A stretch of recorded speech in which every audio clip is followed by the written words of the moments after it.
So tonight, what we're going to do is talk a little bit about the overview of these strategies and talk about how they can be used at every level of prevention. These can be a standalone practice at Tier 1, which we encourage you to do. And this would be something that you would do class-wide with all of your students. They can also be done with greater intentionality as a standalone Tier 2 intervention. And they are often are parts of a Tier 2 and a Tier 3 package intervention.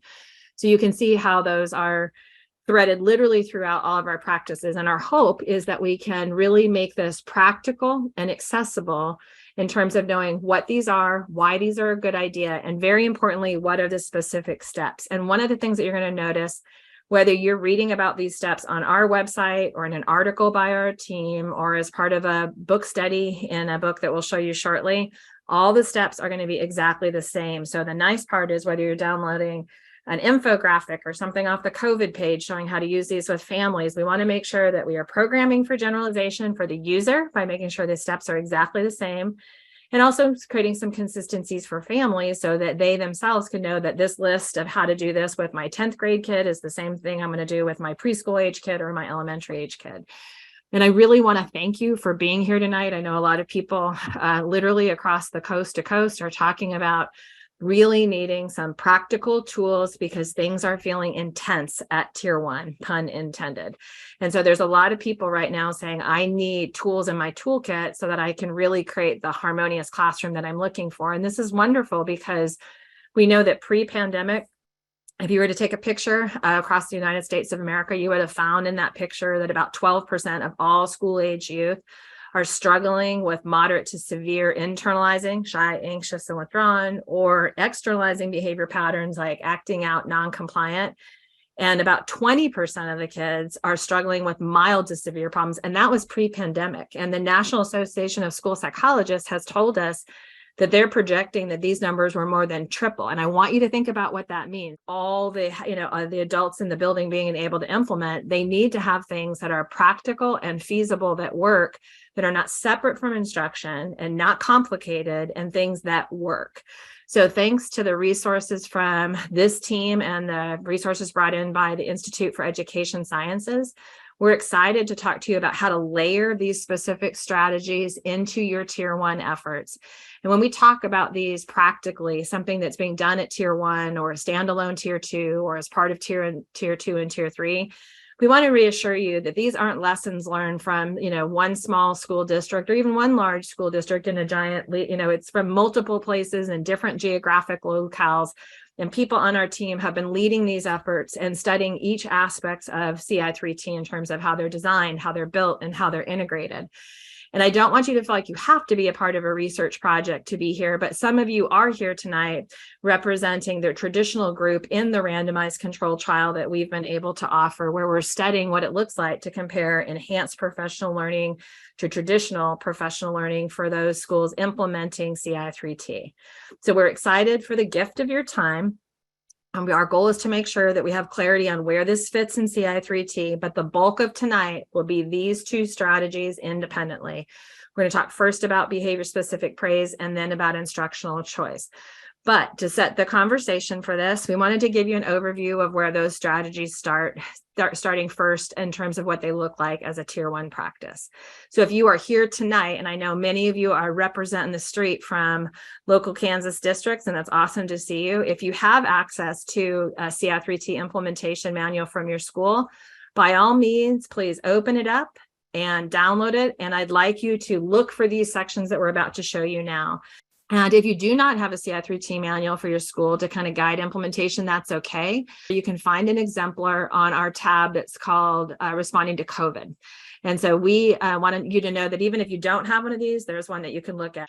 So in the pages that you will find either in the exemplar or in your own school's manual, there's a high probability that you're going to see a listing of these low intensity strategies. And we're going to focus on two tonight. And we're going to connect you with a body of resources that you can use if you are here as an educator that is providing instruction to teacher or from teachers to kids. We want you to know how to do these things. If you are here tonight as somebody that is going to be supporting the learning of others in your building, like if you are a coach or if you are a principal or a member of a team, or you just want to be somebody that supports providing professional learning in your building, we also want you to have these resources so that you can literally lift these and shift these for use without a lot of time on your end. We wanted to mention that where these strategies came from is from the evidence base. It's from the literature. So we did these syntheses. For example, David Royer has led several systematic screening reviews or systematic literature reviews on behavior-specific praise. Grant Allen, who could not be with us tonight, he did one on active supervision. Eric Common has led them on increasing opportunities to respond and high probability requests. So we're learning tons about what works, and we want to get that in your hands. So you might choose to do this as a book study. You might choose to just use the resources we're going to share with you tonight. We have a number of people on our team that have a special issue that is under review, and that's being led by Wendy Oakes, and it's in preventing school failure. And it's going to be all about how do I do these in person, in hybrid, and at home with family. So we're going to keep you posted on that. But it's a core element of what we want people to be able to do at Tier 1. And just like we want to have people who are prepared to respond to challenging behaviors when they happen, like we want to know we would like every single adult to know how to respond respectfully as soon as challenges start to happening. But we don't want to start with the responsive part. We want to start with setting the stage for desired behaviors to occur. So tonight, as you're listening to these topics, ideally, you're going to have expectations that are taught and clear and posted and practice. And we're going to talk about how to use those expectations, use what you're doing in terms of your own social and emotional well-being curriculum. And we want to intertwine those all together in terms of being able to provide an instructional experience for students where we put it all together for them, so that like you might have your planned instructional schedule for like when you're going to teach second step or positive action or harmony, whatever your curriculum might be. But that's not enough just to teach it and cross it off the list. We want to be able to use these strategies during instruction to maximize the instructional experience for students. And when we talk about Tier 1 in a Ci3T model, it is broader than traditional MTSS. So it's broader than reading and math and behavior. It's broadened to also include social and emotional well-being. And so when you put that all together, remember that we want to get these strategies in teachers' hands so that we can change the experience of the adults so they can change the experience of the students. Similarly, we want to make sure that as we are talking about these strategies today, and you might be talking about how you're going to use them in your classroom or how you're going to use them to empower other people in your building, we want to make sure that we take time to recognize the adults for their commitment to learning and using these new strategies, and then having these data snapshots to guide how that happens. One of the tools we also encourage you just to visualize, and you do have access to this integrated lesson plan if you want it. And we're not suggesting that teachers stop to write these lesson plans for everything that they teach. But conceptually, if you imagine like when I'm standing in front of a student and I'm part of a Ci3T school, I want to set the stage. Like any good instruction, you want the kids to know what are they trying to accomplish academically, like what's the academic objective. And then you're going to remind them that during the same lesson, this could be a great opportunity to practice this social and emotional well-being skill that you're learning as part of this other curriculum. So it might be perspective taking, it might be empathy, it might be resolving conflict. So if I'm going to do like a small group activity where I'm going to, take a look at the 3 causes of the Civil War, you might say this would be an excellent opportunity when you're in that small group today to really think about how historically some of these historical leaders, these military leaders, like some may have done a better job of resolving conflict than others, or some may have engaged in better decision making. And I want you to keep that in mind to see which characters in history actually did really well with this. And then you're going to remind kids of the behavioral expectations. So the things like your how to be respectful, how to be responsible, how to give best effort. We want to create clarity for that. So in the top right-hand corner, you see those low intensity strategies. You've got your objectives on the side, and now we've got these low intensity supports. And we want to help teachers thread these through instruction. So when we're talking about behavior specific praise tonight, ideally that's going to be used at each stage of instruction to give kids feedback and acknowledgement. And you might choose to weave in instructional choices like in your starter activity. It could be like having 2 journal prompts and say, I'd like you to pick one to think about to respond to before we get started today. Or it might be like in a math subject, it might be that you've got 6 problems on the board and you say you pick any 3 that you would like to do, or pick the order that you want them to do. We want to think about how to incorporate those strategies into how you teach. And we still want to look at this within the broader picture of knowing what is happening overall in Tier 1. What do people think about it? What are they doing in terms of implementation? And many of you on this call right now, your treatment integrity and social validity windows are open. You're going to marry all the student data with your implementation data so that we can make great decisions about who might need more than Tier 1 has to offer, and which children in your school and in your building might benefit from some of the Tier 2 and Tier 3s that if you go all the way down to the bottom of your Ci3T implementation manual, you're going to see the listing of secondary Tier 2 intervention grids and the listing of tertiary Tier 3 intervention grids, so that you can see this is what's already offered and supported in my school and in my district. But we don't want to just start jumping kids to these supports without first thinking about what is it looking like at Tier 1. And in all honesty, if you've got more than 20% of the kids in your classrooms who are showing up as having moderate levels of either internalizing or externalizing or challenges in reading or math, the simplest thing for you to do is going to be to think about what's the smallest shift I can make in how I'm teaching, rather than thinking that I need to farm kids off to all these different supports. So tonight, I'm going to invite you to think about this kind of like in a continuum. And as we're talking about teacher delivered strategies tonight, these can be used within a Ci3T system. They can be used in any tiered system, and they can be used outside of one. These are strategies that can be used in self-contained settings and residential placements. They can be used at home settings. So wherever you are, and I want you just to think about, what is this strategy? What's the evidence behind it? And how might this work for me? And again, if you have a plan, go see what's in there to see which of these your district has already committed to. And as we get started tonight, you might think conceptually of this like playing the long game. And one of the districts that we're working with right now is so cool. They have decided to do a strategy a month. So they have a newsletter going out in their district right now to give them Ci3T tips. And here's what you need to know this month. And then they're featuring different low intensity supports. So you might think, gosh, my faculty could really benefit from that, or my PLC, my professional learning community. So if you are in a situation like this, when you look at your reading and your math and your internalizing and externalizing and office discipline materials and retendance, like if this was my 5th grade class and these are hypothetical kids' names, I am not going to be starting about like thinking about all those kids needing to go someplace else. That's more than 20% of my kids that have a need. So I'm going to be looking right where we are tonight to see which of these low intensity supports might be most efficient and effective for me as an educator to focus on, so that I can welcome those skills into my repertoire, so that I can then help to use these and leverage these to create higher levels of engagement. And as right now, as you're thinking about mitigating learning loss that has occurred as kids are coming through the pandemic era, one of the ways you're going to mitigate academic learning loss is making sure that you're providing high quality instruction and that you're maximizing the academic learning time that can take place during that time, refining transitions, keeping kids in our classroom, keeping them engaged productively. So keeping that in mind, I'm going to ask you now to pull up on your screen, if you are able to, go to this website, and it is ci3t.org/pl. And I'm going to invite you to click on that. And as was mentioned in the chat, and Eric, you're doing a nice job of providing that information. Several of these strategies are also found on the COVID page, where some of them are translated into Spanish for families that are not accessing information in English.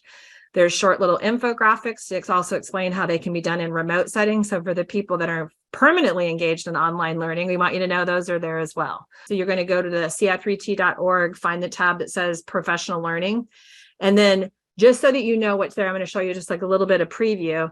And as Wendy mentioned at the start of this call, when we were just like pre-gaming before you guys got here, there's actually a place, which we'll show you in a second, where you can just do one click and download everything related to that resource at one time.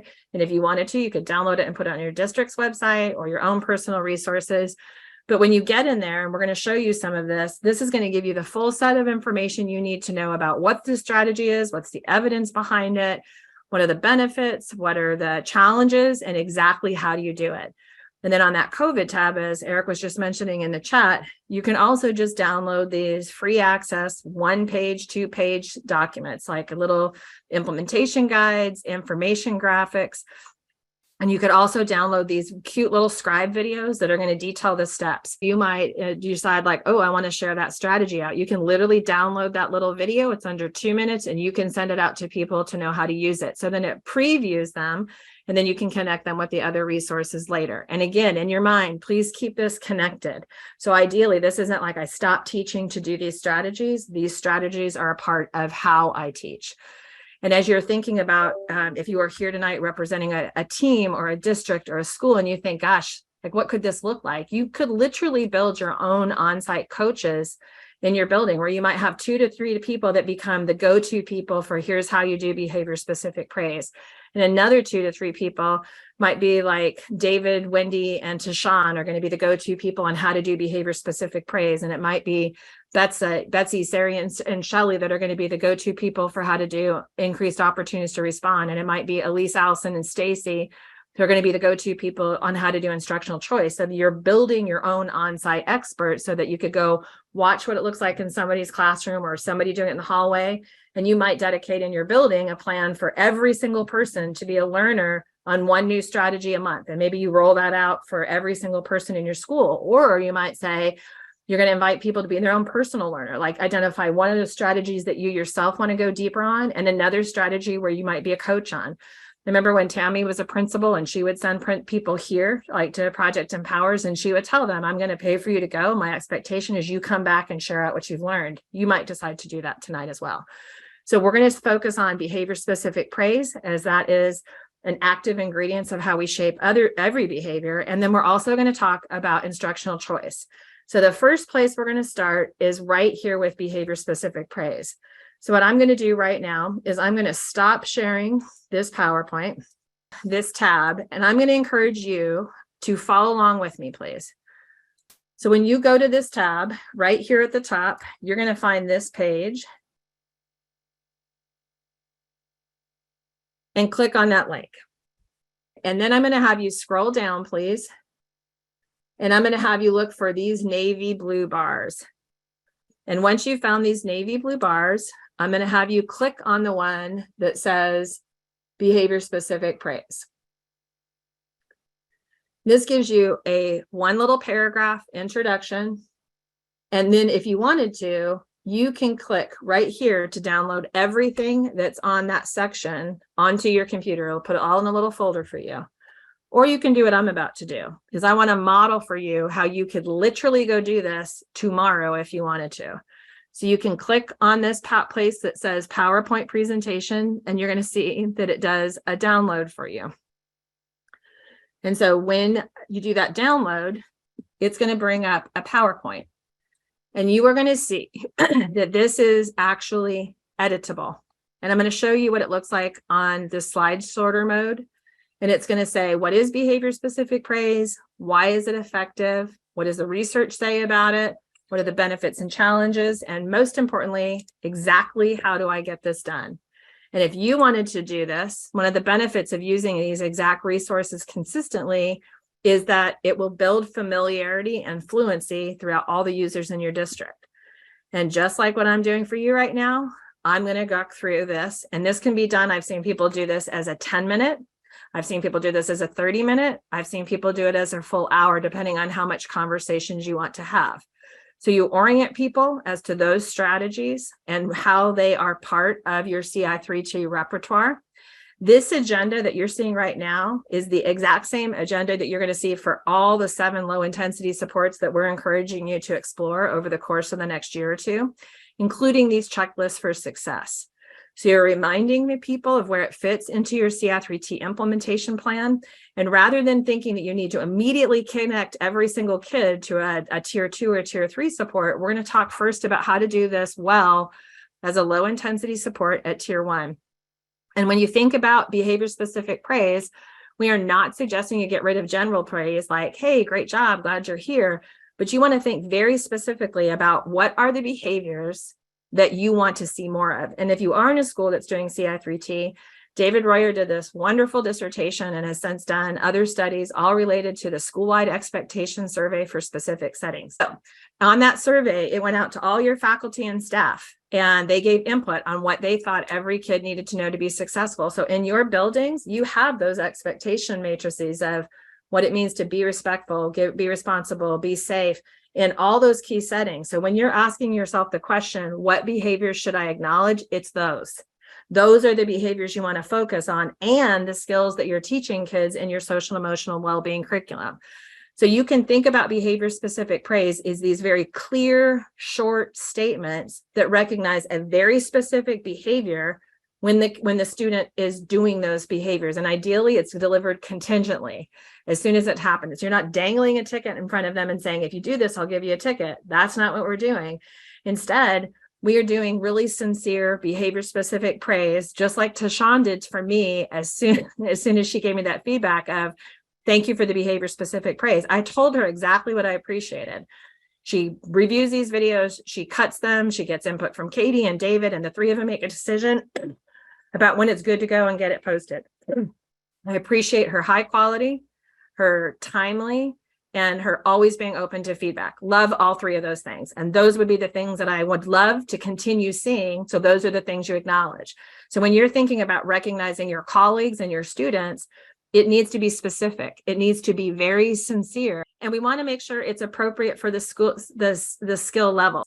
The other thing I want to say about behavior-specific praise is we want to be very careful to praise effort and not ability. You want to reinforce things for kids. I want to praise things that kids can control. So having somebody that persists through a task is very important. I went to a local grocery store and I wanted to buy 3 gift cards for holiday gifts for our children, including my future son-in-law.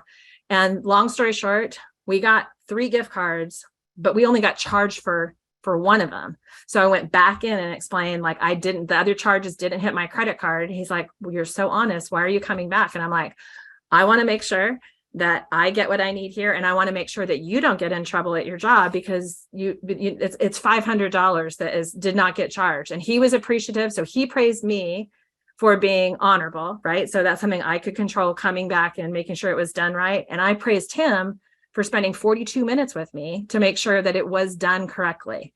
So we both were recognizing behaviors that we wanted to see more of, but we don't want to praise a kid for being the smartest 5th grade kid or the best athlete, because there's only one. And if I am that kid sitting next to Elise Saracen, who just got the praise for being the smartest 5th grade kid, well, I'm out because I'm definitely not her. So I'm not the smartest or the most beautiful or the most talented. So we want to praise things that are within kids' repertoire.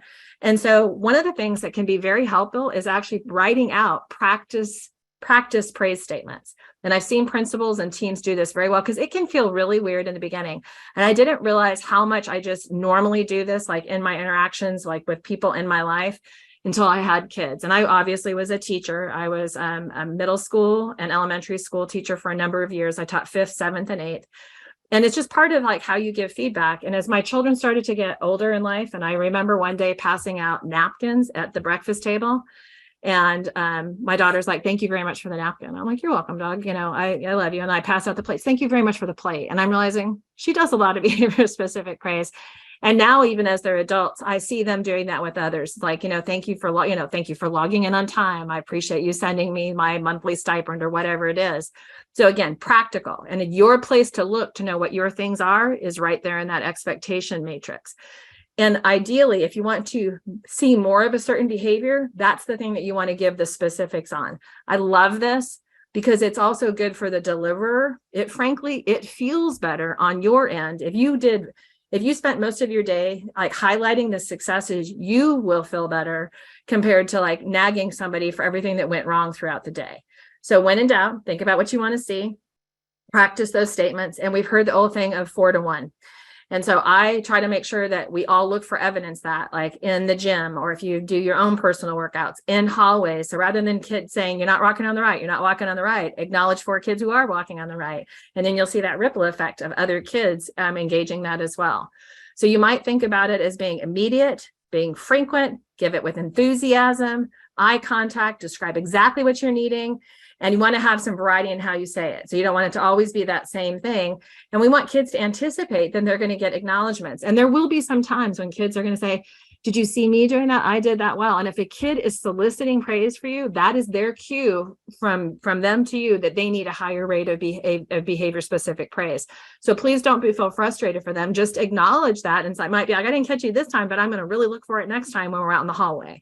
So we want to meet their needs and meet them where they are. So as you were thinking about this, there's lots and lots of research to suggest that when done well, specific, contingent, sincere, it does increase desired behaviors like engagement. It does decrease challenging behaviors. And it actually works in a number of settings and with kids that span a whole bunch of ranges. You might want to draw down that resource guide because inevitably somebody's going to say, tell me more about what I can read about how this works. Because there are some people that write very impassioned pieces and they say things like behavior specific praise is destroying children's intrinsic motivation. False. If you are praising behaviors that are within a child's ability, you can build their intrinsic motivation. You can increase their self-determined behaviors by teaching them that what you do makes a difference. So like, if I choose to turn my work in early or get it done, I can enjoy more relaxation time with my friends. If I do this, I experience this positive outcome. We need kids and they get that great benefit of learning something new and feeling good about work completion. And when we tell kids all the time, like we got to give kids opportunity to practice making choices. And oftentimes they don't get the time that they need to do that. But we need to put that research in people's hands. If I could read 3 things on behavior specific praise right now, I would go download the 3 articles that David Royer and Robin Ennis and others did on behavior specific praise, because they're huge syntheses of the literature. One is a giant map of all the ways it's been used in schools. Another one shows how it works when it's delivered by the teacher. And there's another one that focuses on the role of coaching. So there's great stuff out there. I love that this takes very little time, and it also really fosters positive relationships between the teachers and the students. It feels really good to create that climate where you're used to getting that kind of feedback. It's not intrusive, it's not time consuming, and it works. Now you have to figure out what is truly reinforcing for one kid. Because like you could have 2 exact, kids from the same family, and one could really value public praise and one could really not. Some kids are going to want behavior specific praise out loud and in front of a bunch of people, and some people are going to want it really privately. And we really won't know if it's reinforcing until we see whether or not that specific behavior either starts to increase or decrease. So please ask the kid. Don't be afraid to ask. Like, how do you want to hear from me? Is like a private note? Do you want like how can I give you this feedback that I think you're doing a really good job on this? So here's what I'd like you to think about right now. Let's cue into exactly what those steps would be. What would it look like? First thing we're going to do when you go back, and literally you could do this tomorrow, or you could do this like when you come back from Thanksgiving, make this a dedicated plan. Then the first thing is ask yourself, keep track for one day and one block of time during your 90-minute ELA or a reading block or AP, whatever. But how many words coming out of your mouth are general behavior specific praise or general behavior praise statement, and how many are behavior specific? And then ask yourself, am I more specific? Am I more general? And think about the shift that you might want to make. So set a goal. And you might think about setting a SMART goal, something that is, specific, measurable, actionable, and reportable. And then think about, what do you want to praise? What do you want to see more of? For me, I want kids to be there. I want to let every single kid in America know, feel free to come. You can come on time. You can stay all day. And this costs you nothing pre-K through 12. And that will not be always the case. So being there, being present, being engaged, or, keeping your technology off to the side. And then I want you to practice it, because it does feel weird right now to be able to do those statements in a fluent way. Hey, thanks for being on here on time. Thank you so much for sharing your resources. I so appreciate you standing to the right side in the hallway. That really helps keep the noise down, or whatever it is. Thank you for cleaning up your tray in the cafeteria. Specific, specific, specific. And then the 4th step is watch. So you're in your mind. You might even do a strategy like pre-correcting, saying, hey, before we head out into the hallway today, or when we come back from lunch, yesterday was a little bit rowdy, so who can remind me of one way we're going to show some responsibility when we come back in from lunch? Remind them of what you're looking for, and then be on the hunt, be on the lookout for it. And when you see that behavior you want to see more of, acknowledge it. Say their name, say what they did, and give a notice of appreciation. And if you're in a school that has that acknowledgement system, you don't have to have it be a one-to-one correspondence, but that is the time And for those of you collecting treatment integrity right now, like in your buildings, that's one of the items that you're going to be looking for. Is our teachers giving behavior specific praise? And are they give kids occasionally getting that acknowledgement with it? And then just monitor how that's going. And do you find like, is it like you might start off strong at the beginning of the day? Is there a certain time that you have a lull? Is it, do you need to maybe write some ideas of what it could look like? And then ask students, how does this feel for you? Like, I really appreciate you guys being here on time.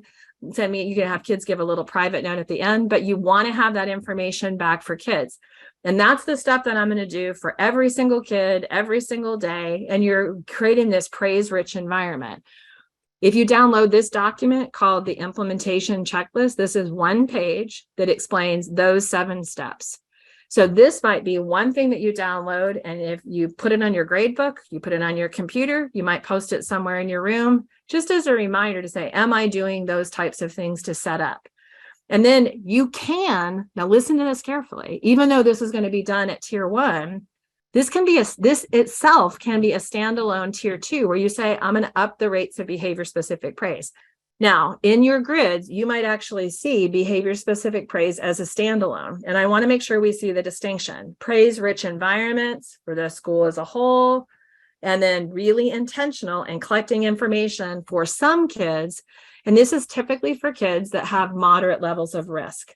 And by that, I mean kids that are scoring like in the yellow, like for internalizing or externalizing, or even for kids that are like below benchmark for oral reading fluency. I might do praise-rich support to make sure that they're spending time reading and participating in my tier 1 practices or in a tier 2. So this would be your intervention grid. Just out of curiosity, look at your grids right now and look to see, do you see behavior specific praise, like higher rates of behavior specific praise as one of your interventions? And I see some people leaning forward and taking a peek. That's awesome. And what we're going to do right now is we're going to know that this can be true for elementary. This can be true for high school. I did have one time somebody tell me that they didn't feel like 11th graders were actually shapeable by behavior specific praise. I respectfully suggest not true. This is how we shape all living behaviors. And so I'd like you, if you would now, to think about in your context, you probably have like some acknowledgement that you're giving out. You could make this a targeted tier 2 support. So we took a first look at behavior specific praise, and you saw me stop, went to the website, we opened it up, and now you know where those things are. So where you are looking right now is behavior specific praise. And some of you already have this book, and you might think there's like, oh, all this stuff is in one chapter. Like you could do a book study where you just do a chapter a month on a specific strategy. We often talk about suiting up, showing up, and doing the next right thing. And so when we see those expectations, we're showing kids that it's possible. You don't have to be the straight A student, the perfect athlete. You don't have to be the kid with perfect attendance to be successful and to be acknowledged. And a lot of kids, as she was talking about in her breakout room, that a lot of kids with internalizing issues, they have that feeling of being anonymous, of being unnoticed. And we need to make sure, and I truly believe this, that every single person that comes into our schools needs to know they are valued, they are appreciated, and we are so glad that they're there. And I, honest to God, feel that way about every adult that I get the chance to work with.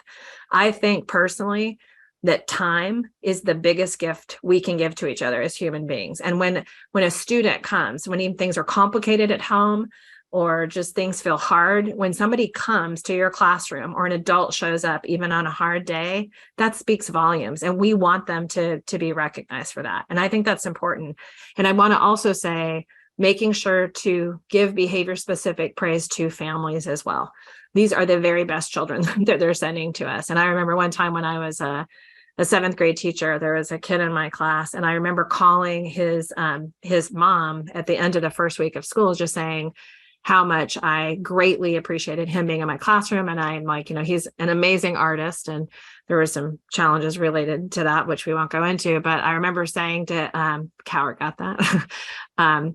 Sometimes that decorating occurred on streets. But anyway, he really did have quite the skill set. And I just told her how much I enjoyed him being in my class and really contributing. And she's like, I think you've got the wrong kid. And she spelled out his name for me. And I'm like, nope, it's him. I have him in 4th period and I really enjoy his company. And she's like, you are the first teacher. And I was his 7th grade teacher that had ever called home to say something nice. And that breaks my heart, because it is hard. Parenting is like the most awesomely, wonderfully complicated task, on par with being a teacher. And I feel like if we could all be very intentional. And when we did in-person instruction, like for Ci3T, and even when we do other trainings, we often have team members send out either digital postcards or in-person handwritten postcards to other people in the school to thank them for their time of taking the time, like to complete the screenings for kids, taking the time to give input on what pieces are in place. Please never underestimate the power of behavior specific praise. And I will tell you, even in my own life, like, I actually have a folder set up in my email, and it's called SR Plus, which stands for positive reinforcer. And if I get a praise note, an acknowledgement from somebody, I have a routine where I put it into that folder. And I have my favorite holiday of the year. I open up that folder and I read those statements from that last year and sometimes from years beyond, especially when it's thin, some years. But it's important because I think reflecting on those moments of gratitude and appreciation. So take the time to do that for our students, for our families, and for each other. So that is one strategy. In a lot of the groups, we talked about the why of being the starting point is that is the leverage. That is the mechanism by which you're going to shape all behavior. And as somebody that's like theoretically grounded in applied behavior analyst, you want to make sure that we know that if we're theoretically grounded in that sense, we want to make sure that people know behavior specific praise isn't meant to be coercive, and that we truly are looking for behaviors that if a student does more of those things, it's going to allow them to access naturally occurring reinforcers that will continue to maintain that behavior for later. So when kids see that, being appreciated. And then when they come in and stay all day, they treat others with dignity and respect. They get their work done on time. They make their assistance needs known in a way that doesn't offend other people. Those are all things that are going to help them down the road.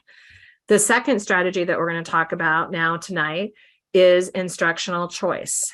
So I'm going to do the same thing again, and I'm going to invite you to follow along with me. And so if you scroll down, you're going to find the one that says instructional choice, and it's a blue accordion. And this is the one that you'll see a larger bank of resources because of all the things that were funded around that, like training materials and other resources, including checks for understanding, which several of our districts, when they teach this as something that they want everybody to know, they will have them complete these checks for understanding. I'm now going to have you click on that PowerPoint presentation. And when that downloads, you're going to open that up. So again, I could do this as a 10-minute. I could do this as a 30-minute. I could do it as a district standalone time. I could do a book chapter on this. I could read an article, but the point would be no matter which one of those things you access, if it's put out by our research team, all the steps are going to be exactly the same. And I want to say as somebody who used to be a behavior specialist that provide instructional coaching, I used to watch people spend a lot of time to say, well, I thought that there were 5 steps to this strategy. And I went to a different thing that said there were 7. So watching that's not what we want people to be worried about is, do I have the right list? We want them to have the consistent list, communicate that same set of steps with families, with each other, so that they can focus on the strategy and getting it implemented. So similarly to what you saw before, this might look familiar. The exact same thing. What is instructional choice? Why is it effective? What does the supporting research say? Benefits and challenges, and then the steps, like how do I do it and how do I know if it's working? So you'll see that this becomes a predictable rhythm. So if you are somebody that works in a district that has instructional coaches or instructional specialists or behavior specialists, it's all right there. In New York, they had these BOCES set up where they would bring people in. They serve these large rural areas, and they brought them in a room. They taught them a bank of strategies, and then they went out and used these resources so that it became consistent across upstate New York. So such great ideas. And again, the idea would be we can do this as a tier 1 practice, could also do it as a standalone tier 2 intervention. Again, it's another one of the low intensity supports. And the choice is not, hey, do you feel like working today? Because we kind of know the answer for some kids on that. But it might be you can do a choice where you give kids 2 or more options. And then here's key. This is really important. Really important. Listen to this part. Each kid has to be able to independently choose the one they want to do. It is not a group choice, because in a group choice, like let's say Howard, Tashawn, Elise, and Eric all wanted the same thing, and I wanted something different. If we went with group choice, that means I didn't get my choice. So this is an independent selection. And you can do some choices that are across activities and some that are within activities. And this is a wonderful distinction by Christine Jolivet, who's just a lovely human being. some examples of across task activities. And I think these are the more complicated starting points. So I do want to say that. But so it might be, you can think of it as kids having the options to do different things at the same time. So you might say, how do you want to show me what you know? Do you want to write a little 2-page paper? Do you want to put together a YouTube video? Do you want to do a presentation? That is an example of kids. Like if you walked into the classroom, it could be different kids doing things at different times, or it could be, which one of these things do you want to do first? So it could be, we're going to do 3 things today. We're going to write a short caption. We're going to do this illustration, and then we're going to make a video recording explaining to somebody, your idea for redesigning this city. And so you can say you can do that anyway. You can make your video first, you could do your drawing first, you could do your written words, but you choose the order. So when you walk into a classroom, some kids might be drawing, some kids might be writing, some kids might be recording. Pick a learning center. Remember, we always say ditch the clip. So stop clipping kids down. So we want to draw attention to other things. Instead, take all those clips. Instead, pass out the clips and say, grab your clip. We've got 5 learning centers today.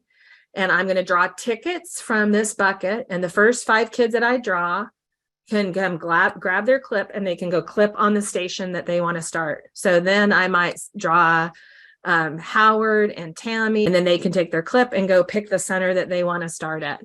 And then I might do another round. I'm going to draw 5 more kids out of my ticket jar, read off their names, put the tickets back in there. But I'm showing kids that by you getting your ticket in, you're more likely to have a first choice option, but let them pick a center, and then everybody moves center either on a day of the week or 30 minutes later.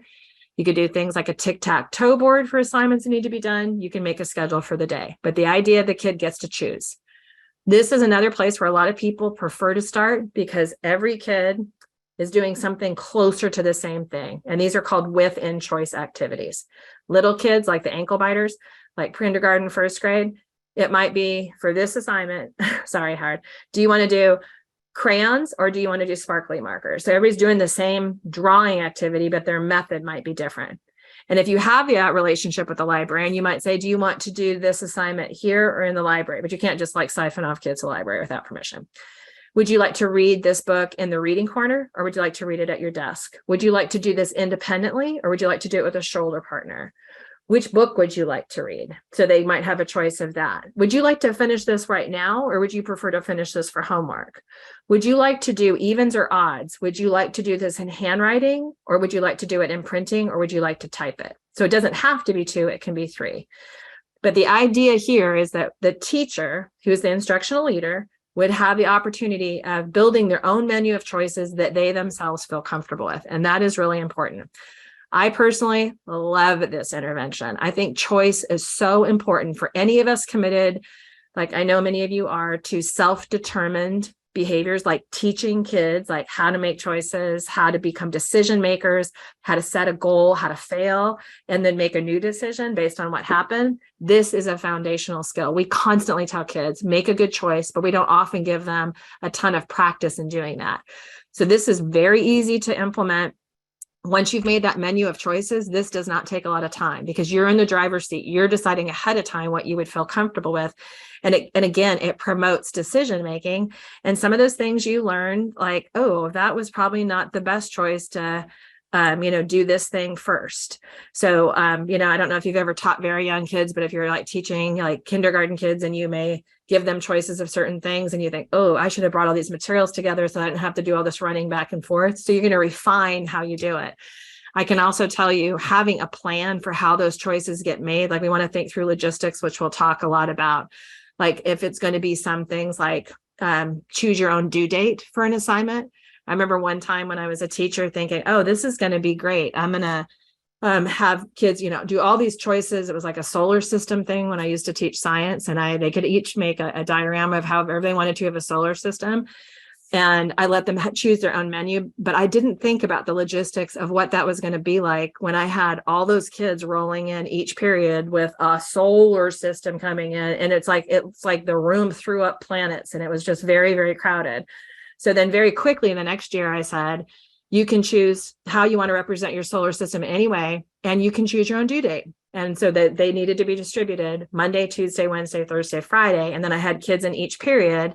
So if they chose the Monday due date, that was great. Then those 5 kids came into that period. They shared out with the class I graded things when they were at lunch, and then they took it home. And then the next day, 5 new renditions of the solar system. Do you see what so the learning experience for me was choice is awesome, but I also need to think about my capacity to grade it and store it and make sure it all gets back.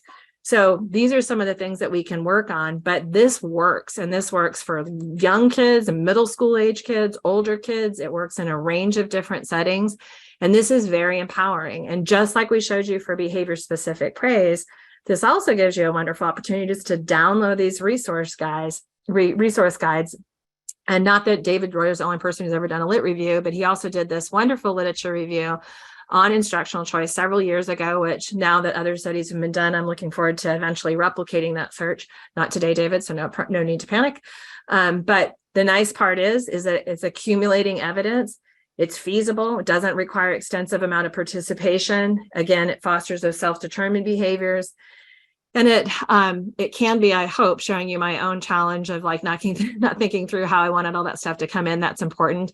I also worked with another colleague one time when I was a 5th grade teacher, and she was a lower elementary teacher. She had a halftime assignment as an AM kindergarten teacher and then halftime administrator when she was working on her credential. And I remember one day we were out doing car duty in the morning, just like, oh my gosh, I'm so dreading today. I'm like, what are you dreading about it? She's like, well, today is, free choice during art center. And I can't stand the painting. Like, I just don't like the smell. I don't want it on my clothes. I'm like, you don't have to offer the choice. And she's like, what do you mean? I'm like, you don't have to offer them choice of painting every day. She's like, I'd never thought about it until this minute. She's like, you're right. I'm in charge. I'm like, true story, girl. You don't have to even list it on your list. Sometime in the year, they're going to need to paint, but it doesn't have to be like an every Tuesday activity.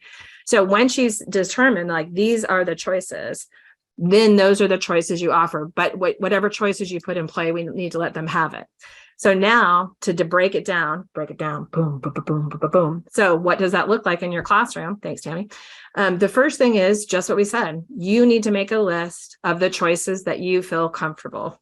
And I want to say, if you are a family member, same thing, like when you're supporting kids and making decision-making at home. Sometimes certain parts of the day are hard. Things like getting kids dressed and fed and in the car on time and out the door. And choices are a good way to build that momentum.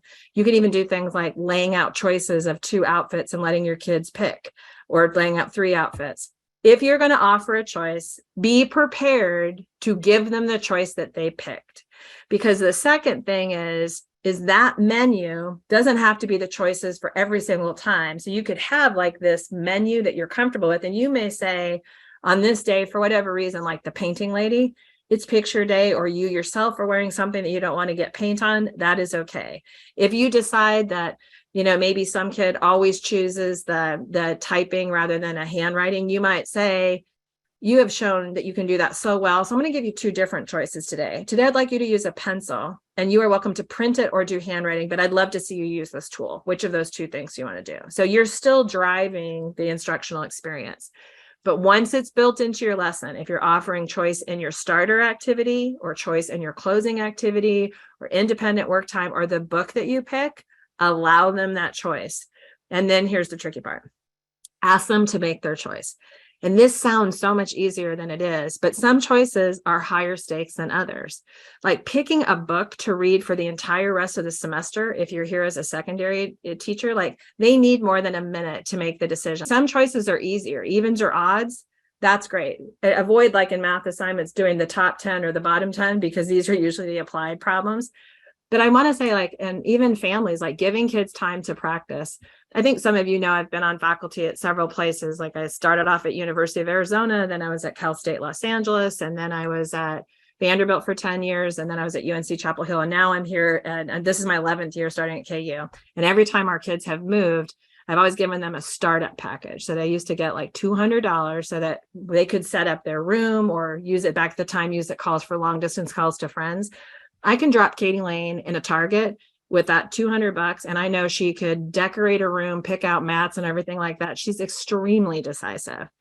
Nathan, oh my gosh, it was so hard for him to spend that money. Do you guys remember Bakugans back in the day? Like those little things, you pop them open. I remember one time standing in a Target and he's there with his like startup money. He's like, Mom, I need some direction here. I just want to pick the best Bakugan. I'm like, dude, whatever you pick is going to be the best one for you. I just know. He's like, so then it was just too overwhelming because that's a whole wall. I'm like, okay, what are your favorite colors?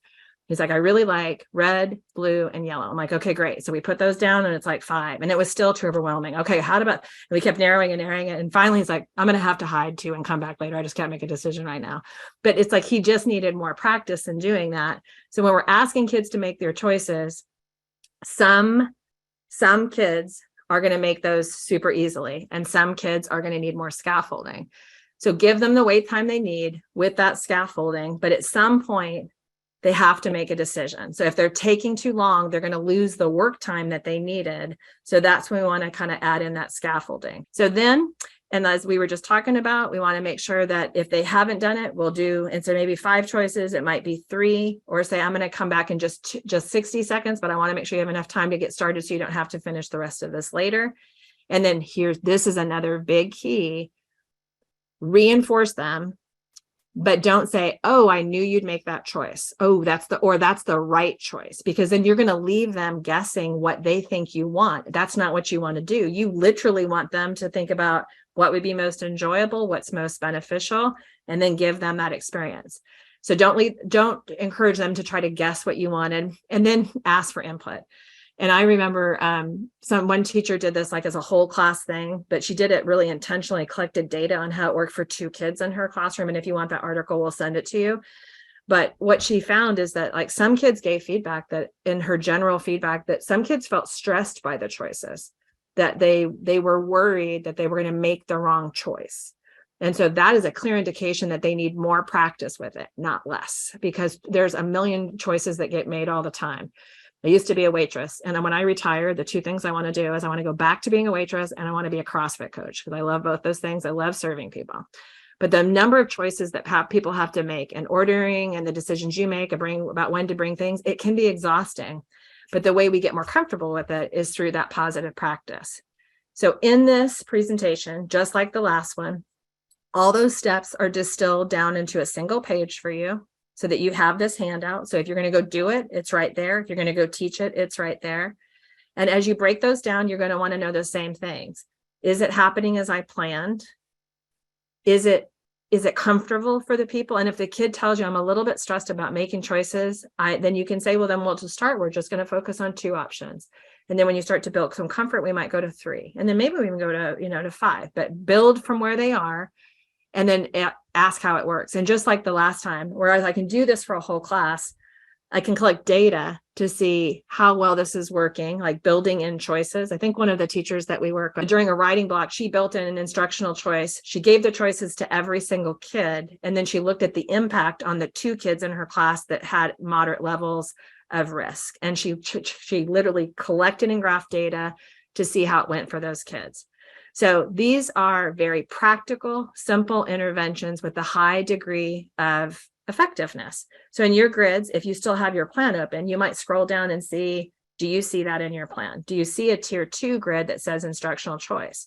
If so, again, you can be doing that for the whole class, but just looking to see how is it impacting engagement or work completion for those couple kids. One of the schools that we worked with years ago in the South, they had a very strict no jeans policy. So the adults were not permitted to wear jeans. And so one of their acknowledgments, like when they did their ticket drawings, like school-wide, when kids were getting recognized, what they would do is they would, the 5th teacher's name, I think that was drawn, they would say, and this teacher has the option of wearing jeans if they would like on Friday. So it was a choice to do that. And it was so funny because they eventually had to get like a pin that was a pair of jeans, because everybody kept saying, oh my God, you better hide, the principal's coming in, you're wearing jeans. She's like, no, it was my choice. I got to wear jeans today, kind of a thing. But I just want you to know that people value choice. It feels nice. And that's one of the things that I think I love so much too about like the CrossFit community, is that when there's a prescribed workout, when you go in, there's a million other ways to scale it or to create choices about how you can engage in that activity. So like this morning, part of the workout this morning was double unders, and I'm not stringing those together really great right now. So I did a couple practice rounds with double unders, and then I switched to single unders, but I had the choice of making that accommodation so that I could engage in it.